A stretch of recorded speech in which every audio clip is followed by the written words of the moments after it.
നീ ഞങ്ങളുടെ കൂടെ നടന്ന വെറുതെ സമയം കളയില്ലേ? എന്താ ഷാജി നീ പറയുന്നത്? നിന്റെയൊക്കെ കൂടെ നടന്നെങ്കിൽ പിന്നെ എങ്ങനെയാടാ ലോ ക്ലാസിന്റെ പൾസ് മനസ്സിലാകാ? നീ മരണമാസാടാ, വേറെ ലെവലാടാ നീ. അനാവശ്യമായി എന്നെ പ്രോത്സാഹിപ്പിച്ച് പല തവണ കുഴി ചാടിച്ചിട്ടുള്ളവരാണ് നീ. ആത്മവിശ്വാസം തരുന്നത് എന്റെ തെറ്റല്ലേ? എടാ, കഴിവില്ലാത്തവനോട് കഴിവില്ല എന്ന് തുറന്നു പറഞ്ഞവനാണ് യഥാർത്ഥ സുഹൃത്ത്, അല്ലാണ്ട് ഈ ആത്മവിശ്വാസം ഉണ്ടാക്കണവനല്ല. ചെന്നൈയിലോട്ടാണോ? അതെ. ഒച്ചക്കോ? ഒരു ജോബ് ഇന്റർവ്യൂ ഉണ്ട്. എവിടെ? Max Infotech. സോ ഒരു എഞ്ചിനീയർ ആണല്ലേ? ഞാനോ അതെ. സോറി, എനിക്ക് നല്ല സുഖമില്ല. ടാബ്ലറ്റ്സ് വല്ല വേണോ? ഞാൻ പിന്നെ അപ്പുറത്തെ കമ്പാർട്ട്മെന്റ്സിൽ ഡോക്ടേഴ്സിന് നോക്കാം. Any straps? നീ ആരോടാണ് എവിടെ നിന്നാണ് സംസാരിക്കുന്ന ബോധം നിനക്ക് വേണം.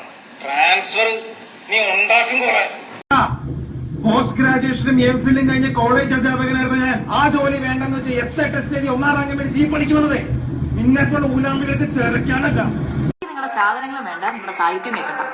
ഇതൊക്കെ നേരത്തോണ്ട് പോയാൽ മതി. അതൊന്നും നിങ്ങൾ ഉപദ്രവിക്കൊന്നുമില്ല. അതല്ല, ഞാൻ തന്നെ ഒന്നെടുത്ത് മാറ്റണമെങ്കിൽ കുറച്ചൊന്ന് കാത്തിരിക്കും. മല, കുഞ്ഞിന്റെ പേര് മല. മലയോ? പോലീസിനെ വിളി. മലയല്ലടാ, കുന്ന്. കുന്ന് നിന്റെ അമ്മയുടെ 14 അടി നടന്നില്ലേ? ആ കുന്ന് കഴുത, മല കഴുത. എടാ, ഈ പെണ്ണിന്റെ ഭർത്താവായിട്ട് അഭിനയിക്കൽ 50,000 തരാം. നിന്റെ 5 വർഷം നിന്റെ അച്ഛൻ ചെന്നപ്പോ കൺഗ്രാജുലേഷൻ